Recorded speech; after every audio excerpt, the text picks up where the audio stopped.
পারস্য থেকে মক্কায় যেতে চাও, তোমাকে প্রথমেই যেতে হবে সিরিয়ার রাজধানী দামেস্কে। কোথায়? মক্কা থেকে একদল ব্যবসায়ী কাফেলা ব্যবসা করার জন্য তারা সিরিয়াতে আসে। ওই কাফেলার যদি সঙ্গী হতে পারো তাহলে তুমি মক্কায় যেতে পারবা। সালমান আর দেরি করবা না, যাও যাও, বাড়ি থেকে বাপমার থেকে বিদায় নিয়ে তাড়াতাড়ি করে সিরিয়ার রাজধানী দামেস্কে চলে যাও। এখন গরমের মৌসুম, আরবের ব্যবসায়ীরা ব্যবসা করার জন্য সিরিয়াতে আসছে। এই কথা শোনার পরে সালমান ফার্সি দৌড়ায়া চলে গেলেন বাড়িতে। যায়া তার মাকে ডাকলেন, বাবাকে ডাকলেন। মা বাবাকে ডেকে বলে, মা আমাকে বিদায় দিয়া দাও, আমি আর রোম পারস্যে থাকবো না। সালমান ফার্সির মা বলে, বাবা রে, কেন রোম পারস্যে থাকবা না? বলে, মা শের জামানায় একজন নবীর আবির্ভাব ঘটেছে, যার নাম হলো মুহাম্মদ ইবনে আব্দুল্লাহ। আমি সেই নবীর কাছে যাব, সেই নবীর হাতে হাত রেখে কালেমা পড়ে আমি মুসলমান হয়ে যাব। আমরা 3 দিনের জন্য তাবলিগ জামাতে যেতে চাই না, 40 দিনের জন্য তাবলিগ জামাতে যেতে চাই না, দ্বীনের কোনো কাজ করতে চাই না। আর সালমান ফার্সি এবার মা বাবা পরিবার পরিজন ছাড়তেছেন একমাত্র দ্বীনের জন্য। কিসের জন্য? দ্বীনের জন্য। আমরা তো গরু খাওয়া মুসলমান, আমরা ইসলামের কাজ করতে চাই না, দ্বীনের কাজ আমরা করতে চাই না, আল্লাহ ওয়ালার মজমায় যেতে চাই না, ওলামায়ে কেরামের কাছে যেতে চাই না। নিজেকে আমরা অনেক বড় পণ্ডিত মনে করি, ঠিক কিনা বলেন? দেখেন সালমান ফার্সি রাদিয়াল্লাহু তাআলা আনহু মা থেকে বাবার থেকে বিদায় নিয়ে এবার মক্কার উদ্দেশ্যে রওনা দিবে। সালমান ফার্সির মা বাবা ডেকে বলে, বাবা রে, তোকে আমরা এত আদর কইরা বড় করছি, মানুষ করছি, মা বাবাকে ছাইরা মক্কায় চলে যাবি, মায়ের জন্য কি মায়া লাগে না? বাবার জন্য কি মায়া লাগে না? সালমান ফার্সি বলে, মা যেই নবীর কথা আমি শুনেছি সেই নবী হলো শেষ নবী, আখিরি পয়গম্বর, রহমাতুল লিল আলামিন। আল্লাহু আকবার, জোরে বলেন আল্লাহু আকবার। একজন মাই জানে একটা সন্তানকে গর্ভে ধারণ করা কত কষ্ট, ঠিক না? ওই মার থেকে যখন সালমান ফার্সি বিদায় নেয়, মা কান্না করে দিয়া বলে, বাবারে, আমাদেরকে ছেড়ে তুই মক্কায় যাইস না, তোকে ছাড়া আমরা থাকতে পারবো না, বাঁচতে পারবো না। সালমান ফার্সি বলে, মা তোমরা আমাকে ছাড়া যেমন বাঁচতে পারবা না, আমি আল্লাহর পয়গম্বর আখেরি নবীকে ছাড়াও বাঁচতে পারবো না। জোরে বলেন আল্লাহু আকবার।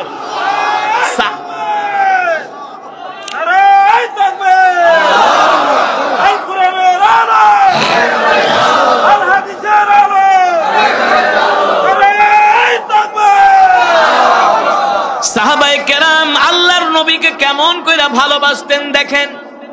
এবার নবীর জন্য সালমান ফার্সি নিজের মা বাবা ছাড়তেছেন, নিজের দেশ নিজের পরিবার ত্যাগ করতেছেন আল্লাহ রসুলের জন্য, দ্বীনের জন্য, ঠিক কিনা বলে? দ্বীনের জন্য নিজের আরাম আয়েশের জিন্দেগি ত্যাগ করতেছেন। এবার সালমান ফার্সি রোম পারস্য থেকে সিরিয়ার রাজধানী দামেস্কের দিকে রওনা করলেন।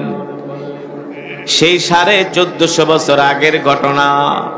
আধুনিক কোন রাস্তাঘাট ছিল না, ঘোড়ার পিঠে চড়ে, উটের পিঠে চড়ে মরুভূমির মধ্যে জার্নি করে করে, সফর করে করে তিনি সিরিয়ার রাজধানী দামেস্কে পৌঁছালেন। যে জিজ্ঞেস করলেন, এ দামেস্কবাসীরা, মক্কা থেকে কোন ব্যবসায়ী কাফেলারা ব্যবসা করার জন্য আসছে, তাদের কাছে আমাকে নিয়ে যাও। সালমান ফার্সি রাদিয়াল্লাহু তাআলা আনহুকে ওই ব্যবসায়ী কাফেলার যিনি সরদার ছিলেন তার কাছে নিয়ে যাওয়া হলো। সালমান ফার্সি ওই ব্যবসায়ী কাফেলাকে বলে, ভাই তোমরা কি মক্কা থেকে আসছো? বলে, আমরা মক্কা থেকে আসছি। তোমার বাড়ি কোথায়? বলে, আমার বাড়ি হলো রোম পারস্যে। তুমি রোম পারস্যের মানুষ হইয়া মক্কায় কেন যাবা? বলে ভাই আমি শুনেছি মক্কায় নাকি একজন আখিরি নবীর আবির্ভাব ঘটেছে, যার নাম হলো মুহাম্মদ ইবনে আব্দুল্লাহ। আল্লাহু আকবার। আমি ওই নবীর কাছে যাব, সেই নবীর হাতে হাত রেখে কালেমা পড়ে মুসলমান হয়ে যাব। আল্লাহু আকবার। আরবের যিনি ব্যবসায়ী কাফেলার সর্দার ছিলেন, তিনি ছিলেন ইহুদি, আল্লাহ রসুলের দুশমন। পাইছি একটারে যেমন বুঝায় বাজায় আমাদের সাথে নিয়ে নাও, বলে শোনো তোমাকে আমরা মক্কায় নিয়ে যাব, শর্ত হলো আমাদেরকে মোটা অঙ্কের উপঢৌকন দিতে হবে। সালমান ফার্সি বলে ভাই আমি গরিবের ছেলে না, আমি বড় লোকের ছেলে, এই ব্যাগ ভর্তি আমি দিনার দিরহাম নিয়ে আসছি, যা লাগে নিয়ে যাও নিয়ে যাও, তার বিনিময়ে তোমরা আমাকে মক্কায় নিয়ে আল্লাহ রসুলের কাছে পৌঁছে দাও।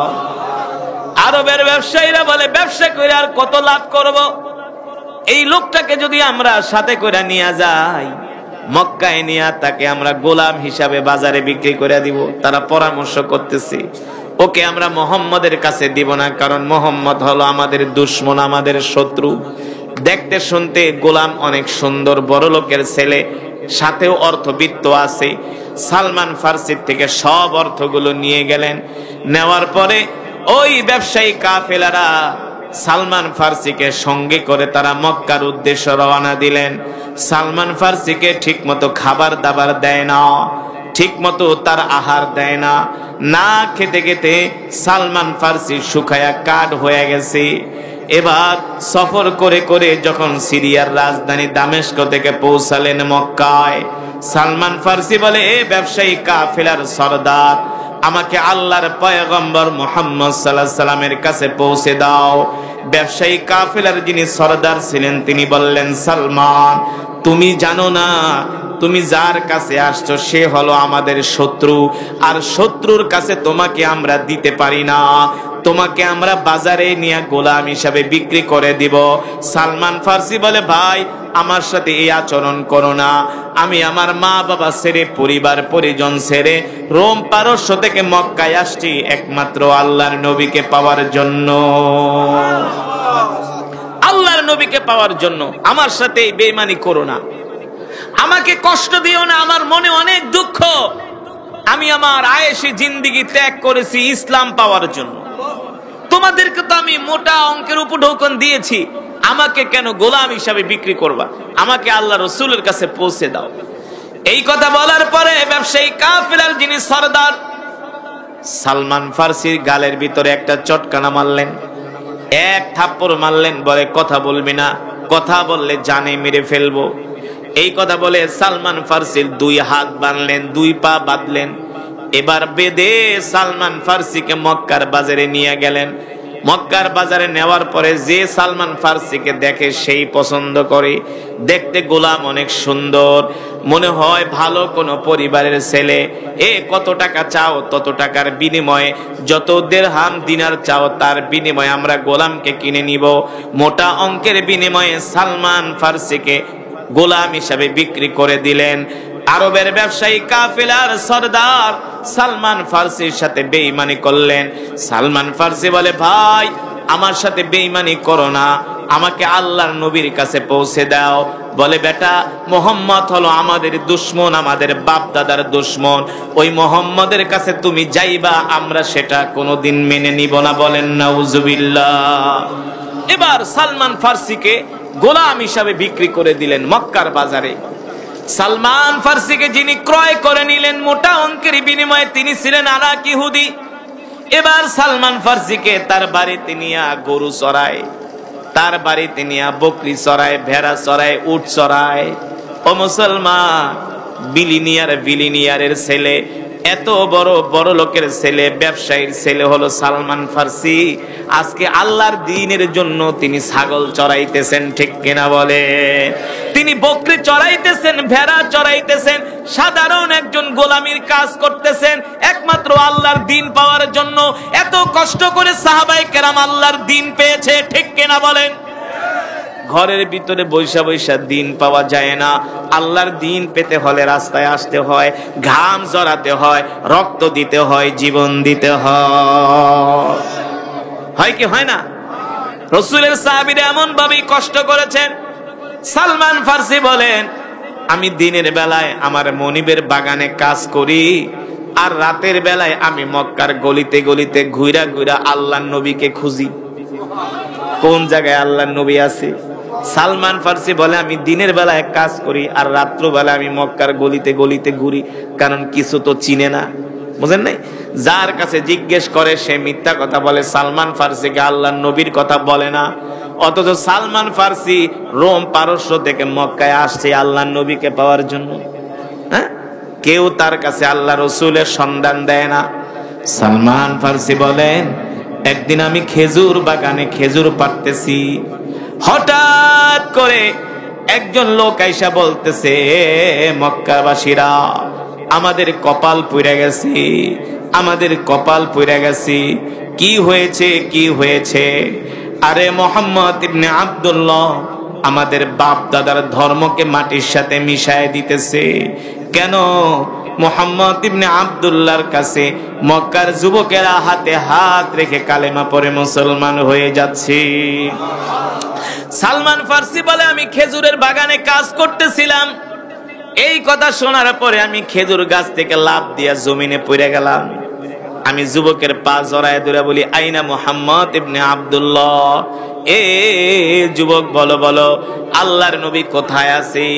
এই কথা বলার পরে ওই যুবক সালমান ফারসিকে বলে, বেটা তুই হলি একটা গোলাম, এই গোলামি কাজ করস, এই বাগানে কাজ করস, তুই মোহাম্মদকে দিয়া কি করবি? সালমান ফারসি বলে, ভাই আমি আল্লাহর নবীকে পাওয়ার জন্য রোম পারস্য থেকে মা বাবা ছেড়ে মক্কায় এসেছি, আল্লাহ রসুলের সন্ধান আমার কাছে দাও। বলে, না, তার সন্ধান তোমার কাছে দেওয়া যাবে না। সালমান ফারসি কাকুতি মিনতি করার সাথে সাথে ইহুদি যুবক সালমান ফারসির গালের মধ্যে আর একটা জোরে চটকানা বসায় দিছে। খালি মার খাইতেই আছে না, আল্লাহর দিন পাওয়ার জন্য শুধু মার খাইতে আছি। আর আমরা আল্লাহর দিন পাওয়ার জন্য কয়দিন মার খাইছি, কতটুকুন ঘাম জড়াইছি, কতটুকুন কষ্ট করছি, কতটুকুন মেহনত করছি। অথচ রসুলের সাহাবী সালমান পদে পদে ঘাটে ঘাটে শুধু অত্যাচারের শিকার হচ্ছে, ঠিক কিনা বলেন? সালমান ফারসিকে যখন গালের ভিতরে চর বসায় দিছে, সালমান ফারসি বলে, ভাই একটা চটকানা না, দুইটা না, আরো দাও, আমি কষ্ট পাবো না, রাগ করব না, তার বিনিময়ে বলে দাও আল্লাহর নবী কোথায় আছে, আল্লাহর নবী কোথায় আছে বলে দাও। এবার ওই বাগানের যিনি মালিক ছিলেন তার মনিব, সালমান ফারসির মনিব বলে, আমার গোলামটা ভালো মানুষ, থাক, যুবককে বলে দাও কোথায় আছে মুহাম্মদ ইবনে আব্দুল্লাহ। বলে, এদিকে আয়, যদি মুহাম্মদ ইবনে আব্দুল্লাহকে পেতে চাও, ওই যে বাইতুল্লাহর পাশে একটা পাহাড় আছে যার নাম হলো জাবালে আবু কুবাইস। নাম কি? জাবালে আবু কুবাইসের নিচে বৈশা মুহাম্মদ তার সঙ্গীদেরকে কোরআনের আলোচনা শোনায়। যাও যাও, মুহাম্মদকে দেখা আসো। সালমান ফারসি বলে, আমি আর দেরি করলাম না, আমি কিছু খেজুর নিয়ে আল্লাহ রসুলের কাছে চলে গেলাম। আল্লাহ নবীকে এক পলক দেখা মাত্রই আমি রসুলের প্রেমে পাগল হয়ে গেলাম। সালমান ফারসি বলে, আমি আল্লাহ নবীকে এক পলক দেখার সাথে সাথে এতদিন আমি যত কষ্ট করছি আমার সব দুঃখগুলো ভুলে গেছি। এবার আল্লাহ নবীকে পাদ্রী বইলা দিছে। আল্লাহ রসুলকে চেনার তিনটা আলামত আছে। কয়টা? এক নম্বরে তাকে সৎকার মাল দিবা। সৎকার মাল খাইলে বুঝবা তিনি আসল নবী না, তিনি ভেজাল নবী। আর যদি হাদিয়ার মাল খায় তাহলে বুঝবা আসল নবী। আর যদি তার ডান বাহুর মধ্যে খতমে নবুয়তের একটা সিল মোহর মারা থাকে তাহলে বুঝবা তিনি সত্য নবী। এবার সালমান ফারসি আল্লাহর নবীকে কিছু খেজুর দিয়া বললেন, এই খেজুরগুলো আপনার জন্য আমি সদকা এনেছি। আল্লাহ রসুল বললেন, সদকা আমার জন্য জায়েজ নাই, সদকা খাওয়া আমার জন্য জায়েজ নাই, আমি সদকার মাল খাই না। আল্লাহ নবী ওই সদকার মালগুলো সাহাবীদের মাঝে বিলিয়ে দিলেন। সালমান ফারসি বলেন, আমি আবার 3 দিন পরে আল্লাহর নবীর কাছে গেলাম, যে বললাম, ওগো আল্লাহর পয়গম্বর, এই খেজুরগুলো আমি আপনার জন্য হাদিয়া এনেছি। আল্লাহর নবী বললেন, হাদিয়া খাওয়া আমার জন্য জায়েজ। এবার নবীজি নিজে হাদিয়া খেলেন, সৎকার মাল খেলেন না, হাদিয়ার খেজুর নিজেও খেলেন, সাহাবীদের মাঝে বিলায় দিলেন। সালমান ফার্সি বলে, আমার 2টা প্রমাণ হয়ে গেছে, এখন আর বাকি আছে কয়টা? একটা। আল্লাহ নবীর শরীর মোবারকের ভিতরে খতমে নবুয়তের একটা সিল আল্লাহ মাইরা দিছে। মা কানা মুহাম্মাদুন আবা আহাদিম মির রিজালিকুম ওয়ালাকিন রাসূলুল্লাহি ওয়া খাতামান নাবিয়্যিন। আল্লাহু আকবার। নবী আপনি শেষ নবী, আপনার পরে এই দুনিয়াতে আর কোন নবীর আগমন হবে? আল্লাহর নবী বলেছেন, আনা খাতামুন নাবিয়্যিন লা নাবিয়্যা বাদি, আমার পরে আর কোন নবী দুনিয়াতে আসবে না। আল্লাহ রাসূলের পরে যদি কেউ নবী দাবি করে, সে হলো কাফের। ঠিক কিনা বলেন? সে কি? আমার নবীর পরে যদি কেউ নবী দাবি করে, সে হলো কাফের। এই বাংলাদেশে একটা ভণ্ড হারামজাদা আছে, ওর নাম হলো গোলাম মোহাম্মদ কাদিয়ানী। জানেন? হ্যাঁ, এই গোলাম মোহাম্মদ কাদিয়ানী হারামজাদা বাথরুমে পড়ে মরছে। ওর আস্থানা আছে বকশীবাজারে। কোথায়? বকশীবাজারে। আল্লাহ রসুলের পরে নিজেকে অনেকেই নবী দাবি করছে। মুসাইলামাতুল কাজ্জাব ছিল এক হারামি, তিনিও নিজেকে নবী দাবি করছে। নাউজুবিল্লাহ বলেন। ওই পাদ্রী বইলা দিছে, সালমান শুনে রাখো, শেষ জামানায় কিন্তু নিজেকে অনেকেই নবী দাবি করবে, কিন্তু আসল নবী চেনার কয়টা আলামত? 3টা আলামত। আল্লাহ রসুল হাদিয়ার মাল খেলেন, সৎকার মাল খেলেন না। সালমান ফার্সি বলে, আমি 2টা প্রমাণ পাইয়া গেছি, এবার বাকি আছে। আল্লাহ রসুলের শরীরের ডান বাহুতে একটা গোস্তের টুকরার ভিতরে আল্লাহ তাআলা খতমে নবুয়তের সিল মোহর মেরা দিছে, বুঝেন না? কিন্তু সালমান ফার্সি বলে, আমি ওই সিল মোহরটা কিভাবে দেখব? আল্লাহ রসুল তো জামা পরা। কি পরা? জামা না খুললে তো আমি দেখতে পারবো না। সালমান ফার্সি বলেন, আমি আল্লাহর নবীর পেছনে 1 দিন না 2 দিন না 3 দিন পর্যন্ত ঘুরলাম। আল্লাহর নবীর গায়ে খতমে নবুয়তের ওই মোহরাঙ্কিত সিলটা আমি দেখতে পারি না। আল্লাহ নবী একদিন জানাজার নামাজে গেছে, সাথে রসুলের সাথে অনেক সাহাবীরা আছে, আমিও আল্লাহর নবীর পিছনে পিছনে হাঁটতেছি। আল্লাহ নবী আমাকে দেখে ডাক দিলেন, তাআলাউ ইয়া শাবাব, এই যুবক এদিকে আসো। ব্যাপার কি? তুমি আমার পিছনে ঘুরু ঘুরু করো কেন? তুমি কি প্রমাণ করতে চাও আমি সত্য নবী কিনা? আমি যে সত্য নবী, তুমি কি প্রমাণ দেখতে চাও কিনা? আল্লাহু আকবার। জোরে বলেন আল্লাহু আকবার। সালমান ফার্সি বলে, আপনি যে সত্য নবী, আমি যে প্রমাণ করতে চাই, আপনি কিভাবে জানেন? আল্লাহ নবী বলে, আমি যদি না জানি তাহলে নবী হলাম কিভাবে? ওমা ইয়ানতিকু আনিল হাওয়া ইন হুয়া ইল্লা ওয়াহয়ু ইউহা। আল্লাহু আকবার। আল্লাহ তাআলা জিবরাইলের মাধ্যমে, ওহীর মাধ্যমে আল্লাহ তাআলা তার হাবিবকে জানাই দিয়েছে। আল্লাহু আকবার। জিবরাইল এসে বলে, নবীজি, ওই যে আপনার পিছনে যে যুবকটা ঘুরতেছে, ওনাকে ডাক দিয়ে আপনি আপনার খতমে নবুয়তের সিলটা দেখায় দেন। এবার আল্লাহ নবী ডাক দেয়া বলে, এদিকে আসো, দেখো আমি সত্য নবী। এই যে সত্য নবীর প্রমাণ আমার শরীরের মধ্যে। এই সিল দেখার পরে সালমান ফার্সি বলে, আমি আর দেরি করলাম না, আল্লাহ রসুলের হাতে হাত দিলাম, আল্লাহ নবীর হাতে চুমা দিয়া বললাম, ওগো নবীজি, আপনি আমাকে চিনেন না, আমার পরিচয়ও জানেন না। আপনি আমাকে চিনেন না, আমার পরিচয়ও জানেন না। আমি কিন্তু মক্কার কোনো মানুষ না। আল্লাহ নবী জিজ্ঞেস করলেন, তুমি কোত্থেকে আসছো? বলে, আমি আসছি রোম পারস্য থেকে। কেন আসছো? বলে, আমার বাড়ি হলো রোম পারস্যে, আমার বয়স হলো 250 বছর। ওগো নবীজি, আমি 3টা ধর্ম পালন করছি। 50 বছর ইহুদি ধর্ম, 50 বছর খ্রিস্ট ধর্ম, 50 বছর আমি মূর্তি পূজা করছি। কোন ধর্মের মধ্যে মজা পাই নাই। আমি খ্রিস্টান পাদ্রীদের কাছে শুনেছি, শেষ জামানায় একজন নবীর আবির্ভাব হবে, যার নাম হবে মুহাম্মদ ইবনে আব্দুল্লাহ। ওগো নবী, ওই খ্রিস্টান পাদ্রীর কাছে আপনার নাম শোনার পরে আমি আমার পরিবার পরিজন ছেড়ে মক্কায় এসেছি আপনাকে পাওয়ার জন্য। জেনে বলেন আল্লাহু আকবার। এবার তার জন্য মায়া লাগে কি লাগে না? আল্লাহ নবী সালমান ফার্সিকে আদর করতেছেন। এবার পাশে সাহাবীরা বসে আছেন, ওমরের মতো সাহাবী, আবু বকরের মতো সাহাবী। এবার হযরত সালমান ফার্সি তার জীবনী বলতেছেন, নবীজি, আল্লাহ রাসূল জিজ্ঞেস করে তুমি রোম পারস্য থেকে মক্কায় কিভাবে আসলা? বলে আমি রোম পারস্য থেকে সিরিয়ার রাজধানী দামেস্কে আসছি, ওখান থেকে একটা ব্যবসায়ী কাফেলার সাথে আমি মক্কায় আসছি। আমার কাছে যত অর্থবিত্ত ছিল সব আমি তাদেরকে দিয়া দিছি। আমার থেকে অর্থ নেওয়ার পরে তারা আমার সাথে বেঈমানি কইরা মক্কার বাজারে নিয়ে আমাকে গোলাম হিসেবে বিক্রি করে দিছি। নবীজি দেখেন তারা আমার উপর কেমন অত্যাচার করেছে, আমার শরীরে তারা আঘাত করেছে, সেই আঘাতের চিহ্নগুলো আল্লাহ নবীকে দেখাইতেছে। আল্লাহ নবী বলে, সাহাবী সালমা, তুমি দিন পাওয়ার জন্য এত কষ্ট করছো, ইসলাম পাওয়ার জন্য এত কষ্ট করছো। আল্লাহ রাসূলের চোখ দিয়ে ঝরঝর করে পানি পড়তেছে, সাহাবায়ে কেরাম কান্না করতেছে।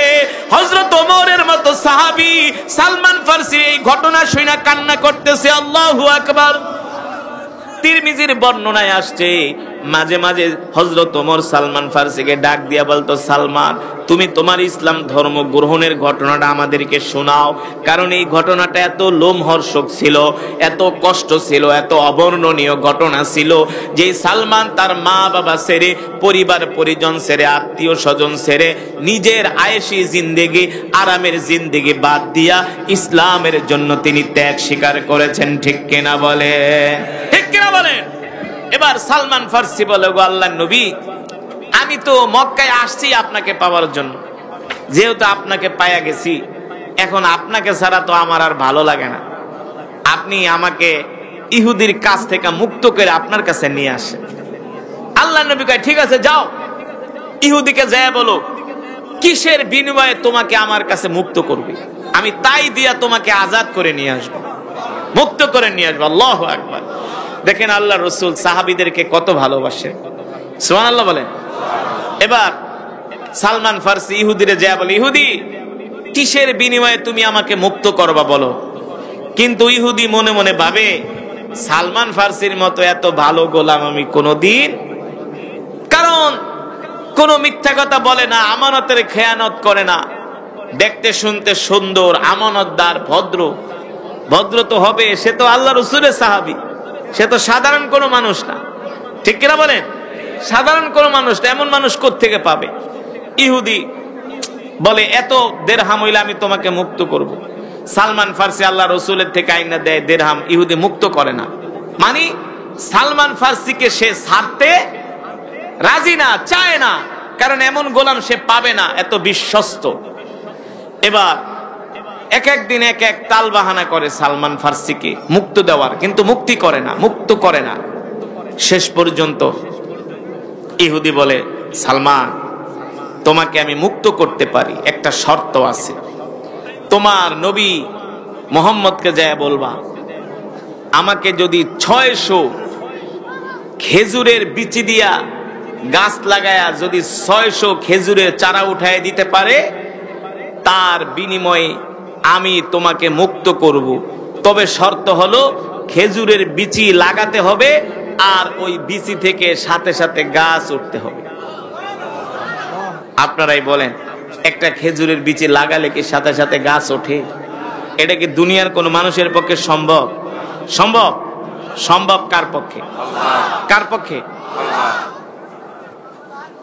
আল্লাহ রাসূল টেনশনে পড়ে গেলেন, কিভাবে এটা সম্ভব? 600 খেজুরের বিচি লাগাইলে কি গাছ উঠবে নাকি সাথে সাথে? মানে ইহুদি হইল শয়তান, সে কোনোভাবে সালমান ফার্সিকে ছাড়বে না।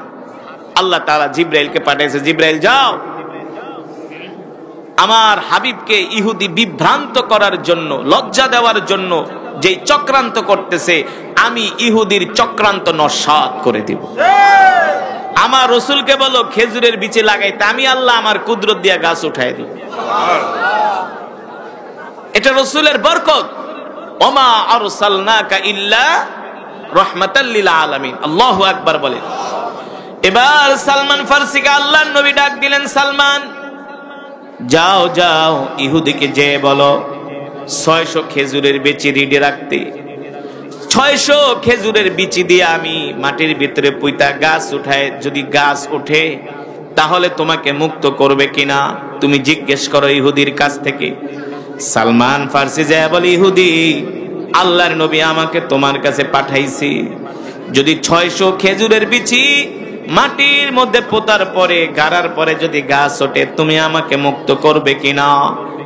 ইহুদি বলে, সালমান এতদিন তোমার সাথে যাই বলেছি না বলেছি আর তোমার সাথে মিথ্যা কথা বলবো না, এবার তোমাকে মুক্ত করে দিব। আল্লাহর নবী বললেন, ঠিক আছে সালমান ইহুদিকে বলবা 600 খেজুরের দানা রেডি রাখতে, বিচি রেডি রাখতে, আমরা 2 দিন পরে ইহুদির বাড়িতে আসব।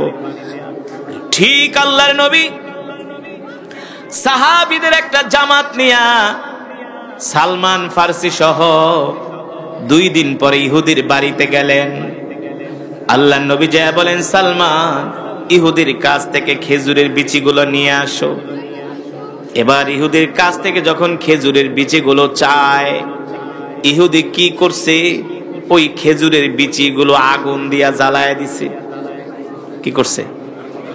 আগুন দিয়ে যদি খেজুরের বিচি জ্বালায়, সেই খেজুরের বিচি থেকে কোনোদিন গাছ ওঠে সম্ভব? আপনারা কোনোদিন পোড়া বিচি দিয়া কোনো গাছ লাগাইলে কোনোদিন হয় এটা শুনছেন? মানে ইহুদি কোনোভাবে সালমান ফার্সিকে মুক্ত আর আল্লাহর নবীও ইহুদির কাছে রাখবে না। তো ইহুদির বাচ্চায় কি কোনোদিন আল্লাহ রসুলের সাথে পারবে? হ্যাঁ, আল্লাহ রসুলের সাথে কে আছেন? আল্লাহ তাআলা আছেন, ঠিক কিনা বলেন? তিনি তো হাবিবুল্লাহ, আল্লাহর দোস্ত। সুবহানাল্লাহ বলেন।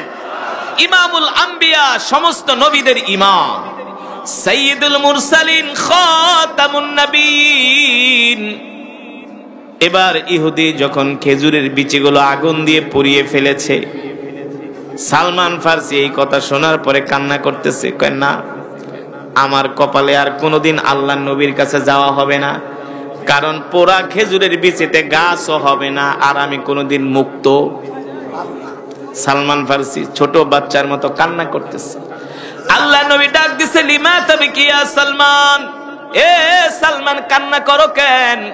সালমান ফার্সি বললে, ওগো নবীজি দেখেন মা বাবা সাইরা আপনার কাছে আসছি, ইহুদি এখন আমাকেও আপনার কাছে যেতে দিবে না। বলে কি হয়েছে? বলে ইহুদি ষড়যন্ত্র করে খেজুরের বিচিগুলো আগুন দিয়া জ্বালায় দিছে।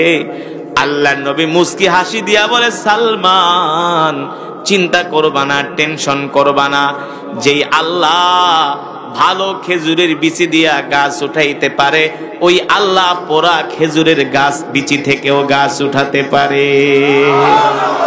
চিন্তা করো কেন? এ সালমান চিন্তা করো কেন? তুমি চিন্তা করো না, ইহুদিকে যা বলো পোড়া খেজুরের বিচিগুলো দিতে। এবার ইহুদি যখন পোড়া খেজুরের বিচিগুলো সালমান ফার্সির কাছে দেয়, ইহুদি মনে মনে ভাবে, মুহাম্মদ তুমি তো সত্য নবী, তুমি তো সত্য নবী, তোমার হাতে যদি পোড়া খেজুরের বিচি যায় সেখান থেকেও গাছ উঠবে।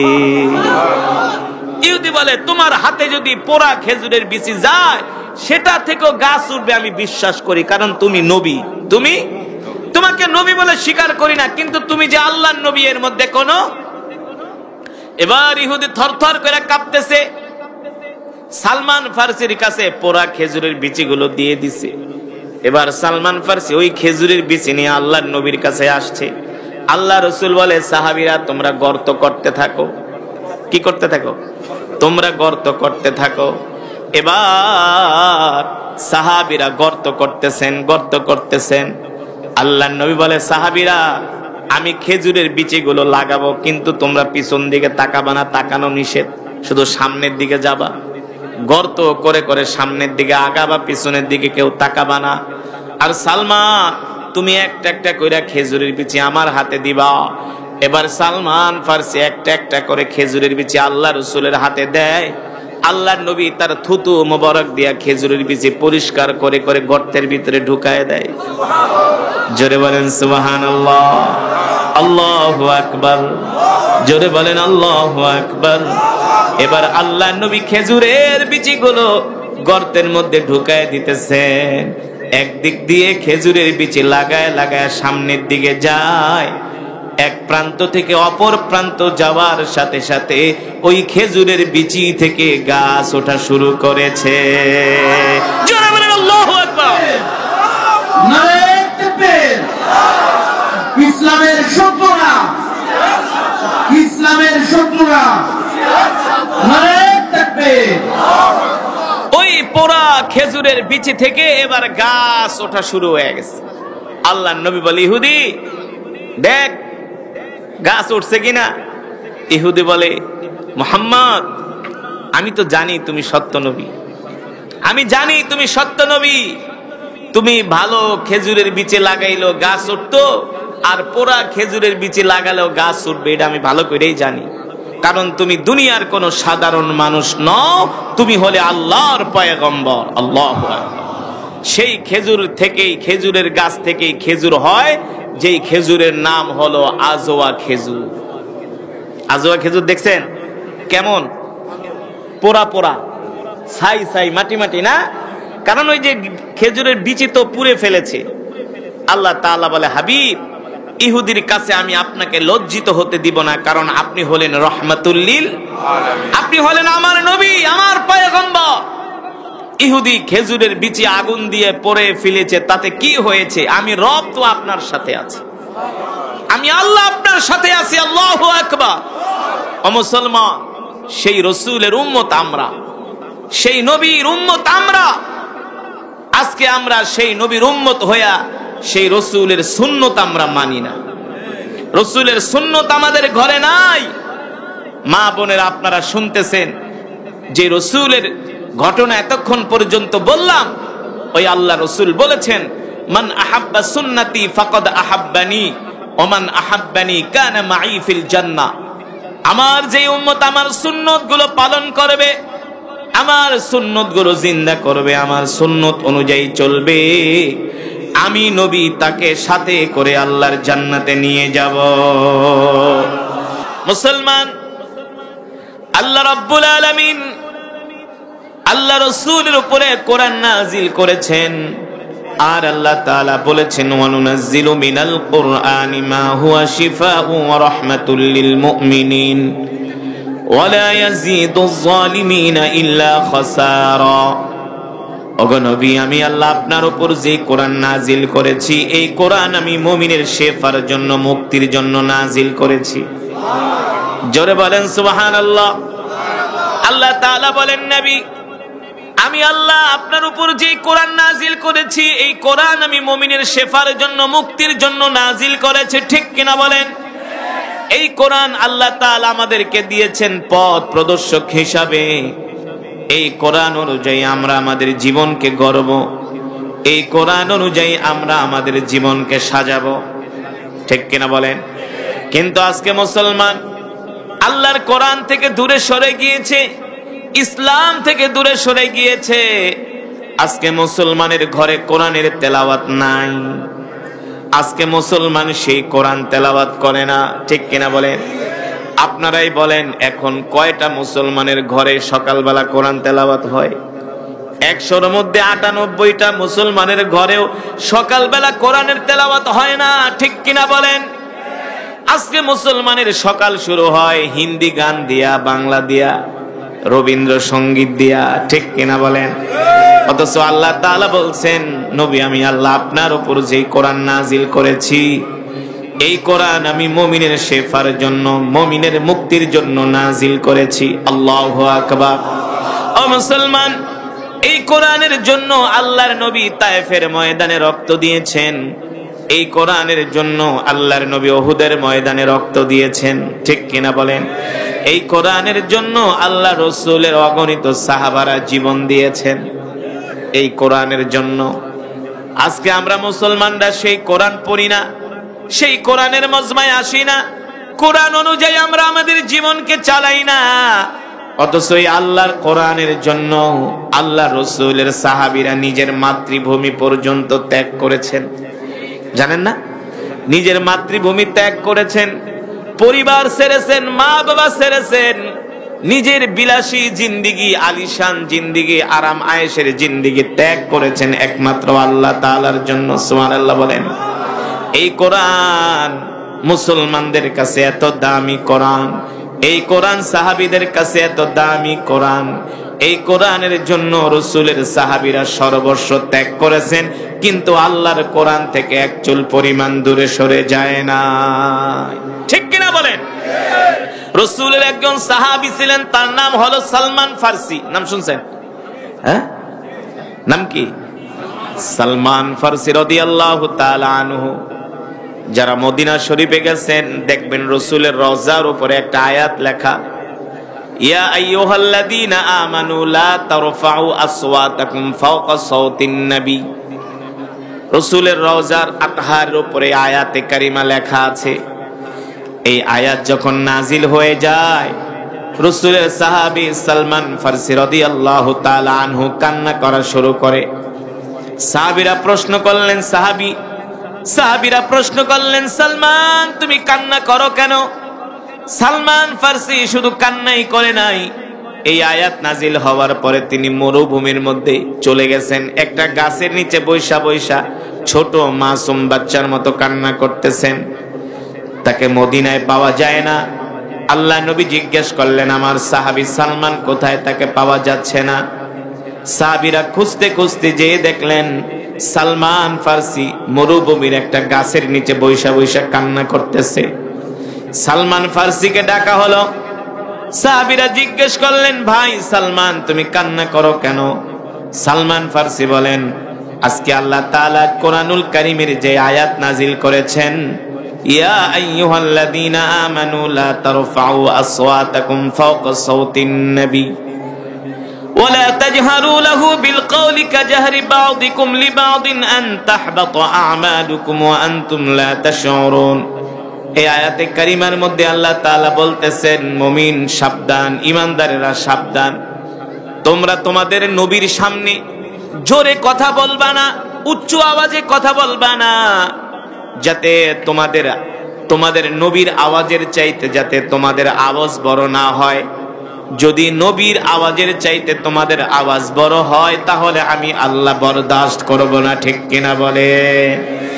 কিন্তু সালমান ফারসি, তার বয়স হয়েছিল 250 বছর। কত বছর? জোরে বলেন। এখনো তিনি কালেমা পড়ে মুসলমান হয় নাই।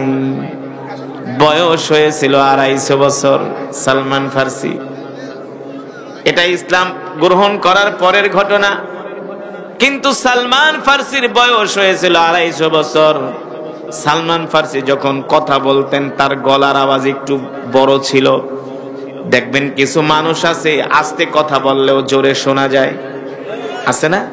সালমান ফারসির গলার আওয়াজ ছিল এমন, আস্তে বললেও জোরে শোনা যেত। এই কারণে সালমান ফারসি আয়াত নাজিল হওয়ার পরে ভয়ে কান্না করতেছেন, আমি যদি আল্লাহ রসুলের সামনে কথা বলি আর নবীজির আওয়াজের চাইতে যদি আমার আওয়াজ বড় হয়ে যায় তাহলে তো আল্লাহ বরদাস্ত করবে না, বেয়াদবি হয়ে যাবে। ঠিক কিনা বলে?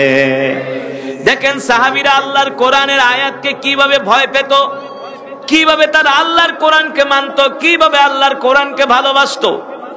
ঠিক কিনা বলেন? অথচ আল্লাহ তাআলা বলছেন, তোমরা সুদের ধারে কাছেও যেও না। ইয়া আইয়ুহাল্লাযীনা আমানু লা তাকুলুর রিবা, তোমরা সুদের ধারে কাছেও যেও না। অথচ বাংলাদেশের ম্যাক্সিমাম ঘরের মধ্যে সুদের ব্যবসা চলে। ঠিক কিনা বলেন? হারাম ব্যবসা চলে কি চলে না? অথচ এমন একটা আয়াত নাজিল হওয়ার পরে রাসূলের সাহাবী সালমান ফারসি ভয় পেয়ে গেলেন। এই সালমান ফারসি যার বয়স হয়েছিল 250 বছর, 150 বছর তিনটা ধর্ম পালন করেছেন তিনি। 3টা ধর্ম 150 বছর। 50 বছর পালন করেছেন খ্রিস্ট ধর্ম, 50 বছর পালন করেছে ইহুদি ধর্ম, 50 বছর তিনি মূর্তি পূজা করেছেন। 3টা ধর্ম তিনি 150 বছর পালন করেছেন। তার বয়স হয়েছিল মোট 250 বছর। কত বছর? 250 বছর হয়েছিল তার মোট বয়স। 3টা ধর্ম পালন কইরা কোন ধর্মের মধ্যেই মজা পায় না। এই সালমান ফার্সির বাড়ি মক্কায়ও না মদিনায়ও না, তার বাড়ি হলো পারস্যে। কোথায়? তিনি ছিলেন পারস্যের অধিবাসী, মক্কার কোনো মানুষ না, মদিনারও কোনো মানুষ না, তার বাড়ি হলো রোম, পারস্যে। সালমান ফার্সির বাবা ছিলেন অনেক বড় একজন ব্যবসায়ী, বিজনেসম্যান। একদিন সালমান ফার্সির বাবা বলে, বাবারে যাও তুমি আমার ব্যবসাটা দেখে আসো। এই কথা বলার পরে সালমান ফার্সি ঘর থেকে বের হলেন বাবার ব্যবসা দেখার জন্য। রাস্তা দিয়ে হেঁটে হেঁটে যাচ্ছেন, দেখেন একটা গির্জার মধ্যে কিছু খ্রিস্টানরা বৈশা বৈশা ইনজিল শরীফের তেলাওয়াত করতেছে। সালমান ফার্সি ওই গির্জার মধ্যে ঢুকলেন, ঢুইকা খ্রিস্টানদের ইনজিল শরীফের তেলাওয়াত শুনলেন, যাকে বলা হয় বাইবেল, যাকে বলা হয় বাইবেল, ইনজিল শরীফের তেলাওয়াত শুনলেন। তিনি দেখলেন ইনজিলের তেলাওয়াত ভালোই লাগে, কিন্তু যিনি পাদ্রী, খ্রিস্টানদের যিনি পাদ্রী, খ্রিস্টানদের যিনি ধর্মগুরু, তার কাছে মানুষ আইসা আইসা হাদিয়া দিয়া যায়। হাদিয়া, হাদিয়া বোঝেন তো? বলে, ও পাদ্রী তোমার কাছে হাদিয়া গুলো দিলাম, তুমি মানুষদের মাঝে দান করবা, তুমি নিজেও খাবা। সালমান ফার্সি বলেন, পাদ্রীর কাছে মানুষগুলো হাদিয়া দিয়া যায়, ওই হাদিয়া গুলো পাদ্রী মাটির মধ্যে গর্ত করে মাটির কলসের মধ্যে ঢুকায় রাখে, নিজে খায়, মানুষদেরকে খাওয়ায় না। আমার সন্দেহ লাগলো, এই ধর্ম যদি সত্য ধর্ম হয়ে থাকে, এই ধর্মের আলেম এমন মানুষের সাথে ধোঁকাবাজি করতে পারে না। ঠিক কিনা বলেন? কোন একটা আলেমের দোষ পাইলে আপনারা পুরা এলাকা সয়লাভ হয়ে যায়। ঠিক কিনা বলেন? কালো কাপড়ে যতই দাগ লাগুক দেখা যায়, আমার গায়ে সাদা পাঞ্জাবি আছে, একটু জোর লাগলে 10 হাত দূর থেকে দেখা যাবে। ঠিক কিনা বলেন? কিন্তু আপনাদের গায়ে যদি কালিও মাখেন দেখা যাবে।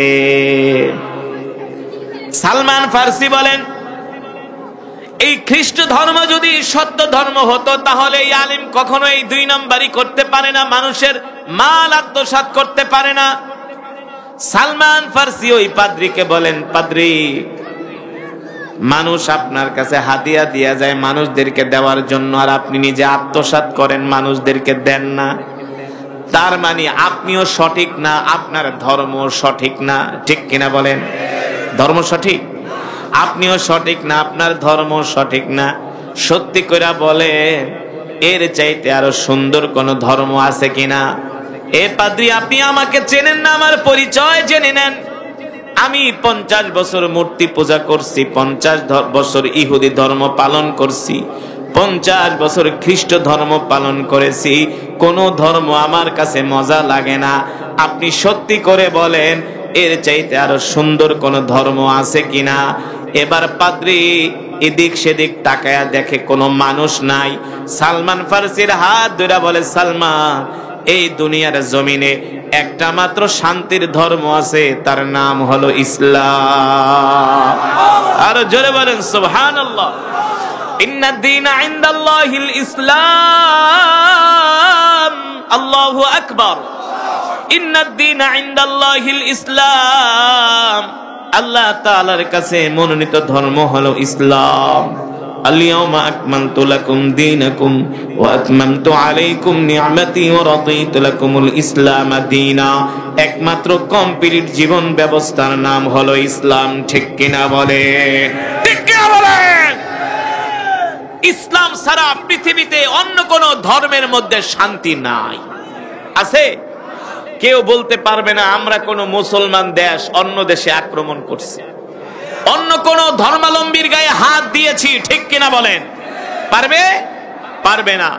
আপনাদের এই নবাবগঞ্জে, বান্দুরাতে অনেক খ্রিস্টান পরিবার আছে, আছে না?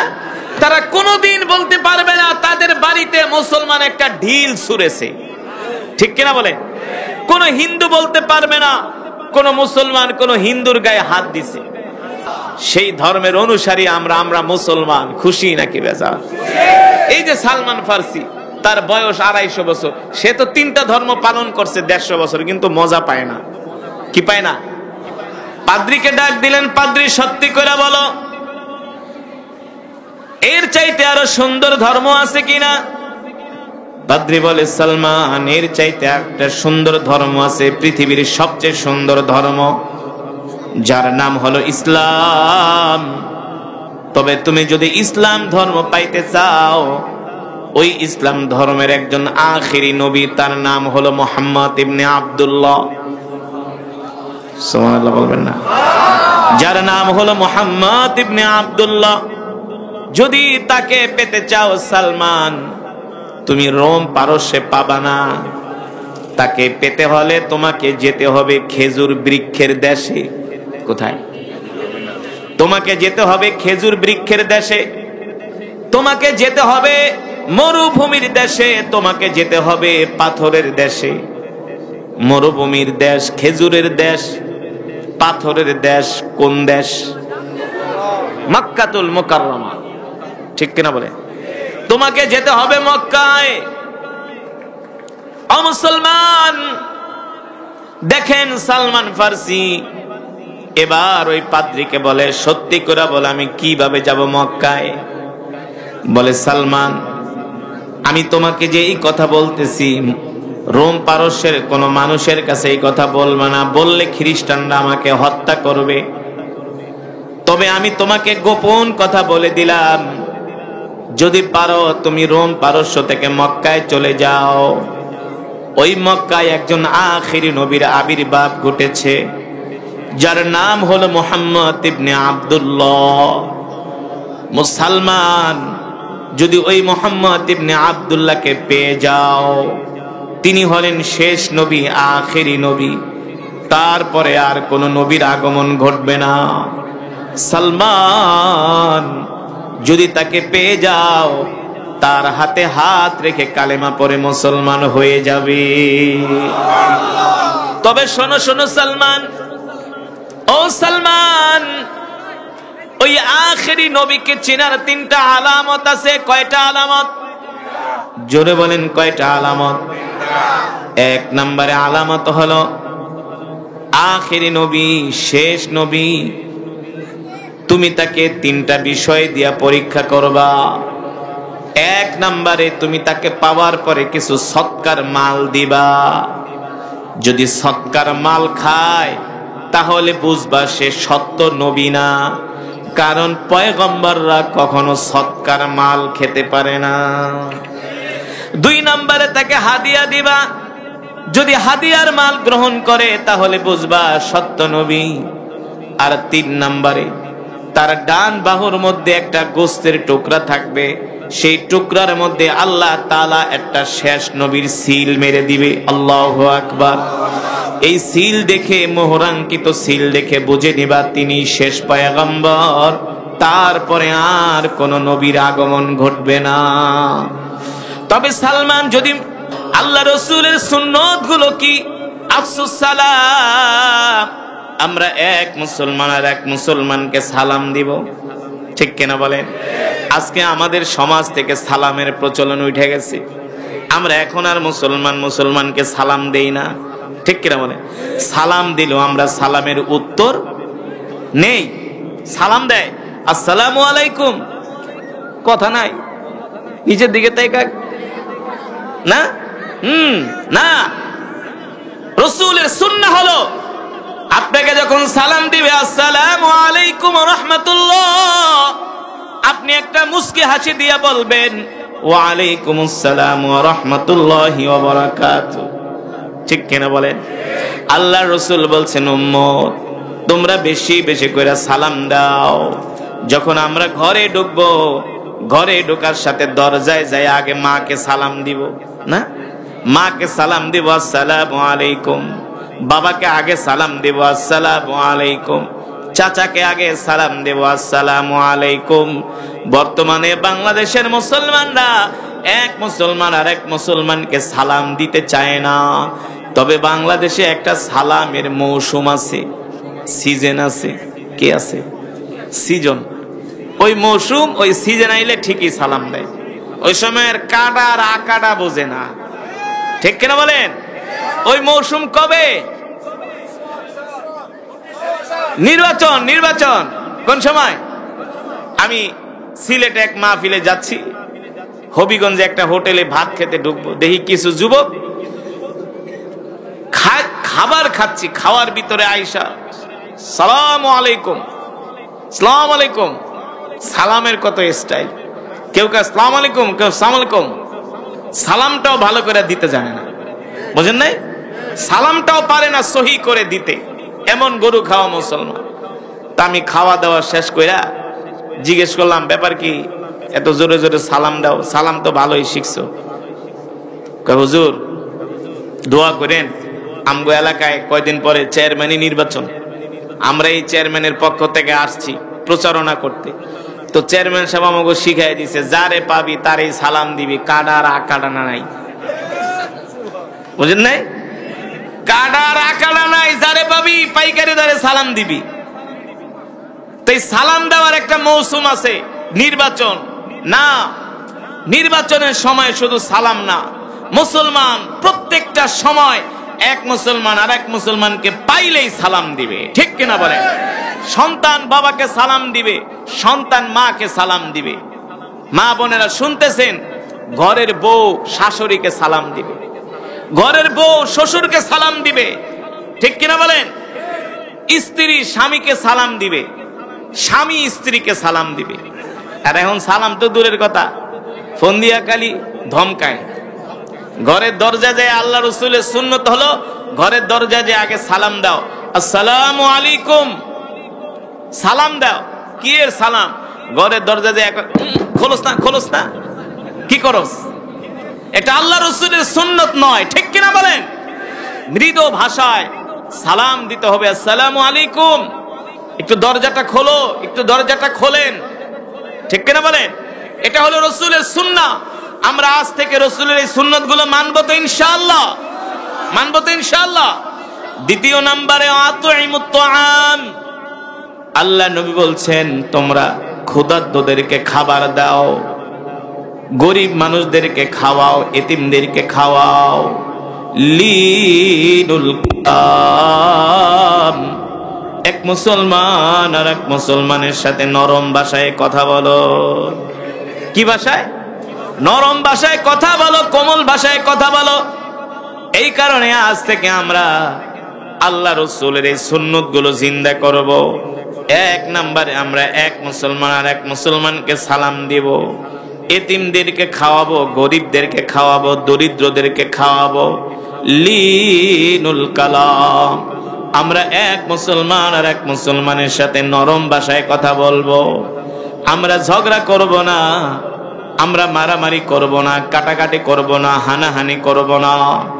আল্লাহ নবী বললেন, সিবাবুল মুসলিমি ফুসুকুন ওয়া কিতালুহু কুফরুন, কোন মুসলমান কোন মুসলমানকে গালি দেওয়া ফাসিকি, ঠিক না বলেন? এক মুসলমান আর এক মুসলমানকে গালি দিতে পারে না। কেউ যদি কোনো মুসলমানকে গালি দেয় তাহলে আল্লাহ রসুল বলেন সে ফাসিক হয়ে গেল, ঠিক না? সে ফাসিক হয়ে গেল। ও মা বোনেরা, ঘরের বউ শাশুড়ির সাথে সুন্দর ব্যবহার করবে না, ঘরের বউ স্বামীর সাথে সুন্দর ব্যবহার করবে। ঘরের বউ স্বামীদেরকে নামাজ পড়ানোর জন্য মসজিদে পাঠাবে, ঠিক কিনা বলেন?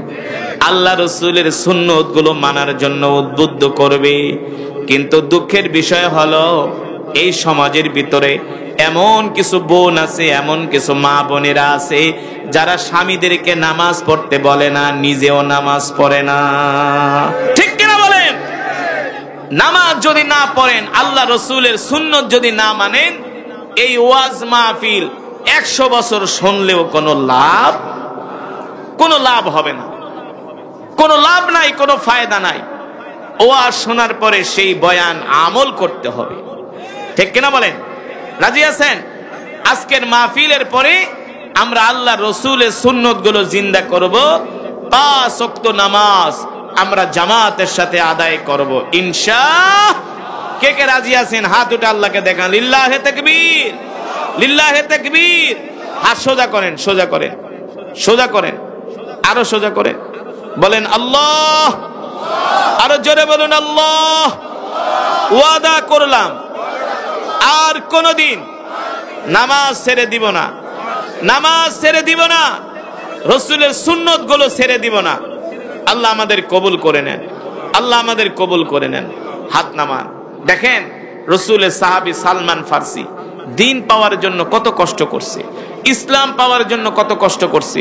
আমরা সেই রসুলের উম্মত, আমাদের ইসলাম পাইতে কোনো কষ্ট করতে হয় নাই, আমাদের রক্ত দিতে হয় নাই, ঘাম জড়াইতে হয় নাই। তো আমরা সেই নবীর উম্মত। আজকের পর থেকে আমরা 5 ওয়াক্ত নামাজ জামাতের সাথে আদায় করব, আল্লাহ রসুলের সুন্নত গুলো আমরা খুঁজে খুঁজে পালন করব। আলহামদুলিল্লাহ। কে আমাদের রিজিকের মালিক? কে? মুসলমান আমরা কার গোলাম? আমরা এক আল্লাহর গোলাম, ঠিক কিনা বলেন? আসমান কার? জমিন কার? আল্লাহ তাআলার।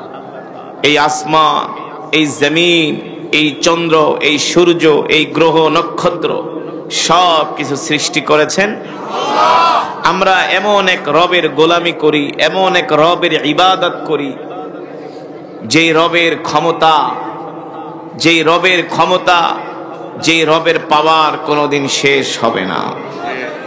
হবে? জোরে বলেন, হবে? হবে না। রব যদি চান এই পৃথিবীকে এক মুহূর্তের ভিতরে ধুলোয় মিশিয়ে দিতে পারেন। বিশ্বাস হয় কি হয় না? হয় না? অনেকেই কোরআন পড়তে পারে না, আছে কি আছে না? এই সমাজের ম্যাক্সিমাম মুসলমান কোরআন পড়তে পারে না, কিন্তু কিছু মুসলমান আছে ওরা কোরআন শুনতেও আসে না। ওরা আবু জেহেলের চেয়ে নিকৃষ্ট, ঠিক কিনা বলেন? আবু জেহেল ঈমান আনে নাই, তারপরও আবু জেহেল আল্লাহ রসুলের কোরআন শুনতে আসতো। কিন্তু এই জমিনে কিছু মুসলমান আছে যাদের ঈমান থাকা সত্ত্বেও নামাজও পড়ে না, কোরআনও পড়ে না, কোরআনের মজমায়ও তাদেরকে দেখা যায় না। তাদেরকে পাওয়া যায় চায়ের দোকানে, না? তাদেরকে পাওয়া যায় বাংলা সিনেমা দেখার আড্ডায়। অথচ উচিত ছিল এই কোরআনুল কারীমের তেলাওয়াতের আওয়াজ শোনা মাত্র তারা কোরআনের মজমায় চলে আসবে। এটাই ছিল ঈমানের দাবি, ঠিক কিনা বলেন? এই মজমায় যারা উপস্থিত হয়েছেন সকলেই এক খতম করে করে কোরআনুল কারীমের সওয়াব পেয়েছেন। কয় খতম? কিভাবে বলতে পারবেন? জোরে বলুন। মাশাআল্লাহ। আমি সূরাতুল ইখলাস শরীফ তেলাওয়াত করেছি। তিরমিজির বর্ণনায় আসছে আল্লাহ রাসূল বলেন সূরাতুল ইখলাস তেলাওয়াত করলে 3 বার আল্লাহ তাআলা তার আমল নামায় পূর্ণ 1 খতম কোরআনুল কারীমের সওয়াব দান করেন। কয় খতম? আমরা এমন এক রবের জবানের কালাম শুনেছি যে রব আমাদেরকে বলছে, বান্দা আমার কোরআনুল কারীমের সূরাতুল ইখলাস যদি 3 বার শোনো, আমি আল্লাহ তোমাদের আমল নামায় 1 খতম করে কোরআনুল কারীমের সওয়াব দান করব। খুশি নাকি বেজার? বলি আলহামদুলিল্লাহ। মা বোনেরা যারা আছেন, মা বোনেরাও এক একজন 1 খতম কোরআনুল কারীমের সওয়াব পেয়েছেন।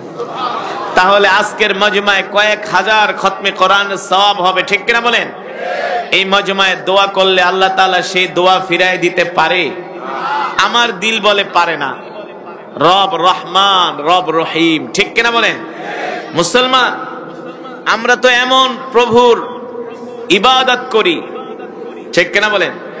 আমরা এমন প্রভুর ইবাদত করি যেই প্রভু চাইলে দিনকে রাত বানাতে পারেন, রাতকে দিন বানাতে পারেন। পারেন না? আলহামদুলিল্লাহ। আজকের মাহফিলে অনেক মা বোনেরা আসছে। মা বোনরা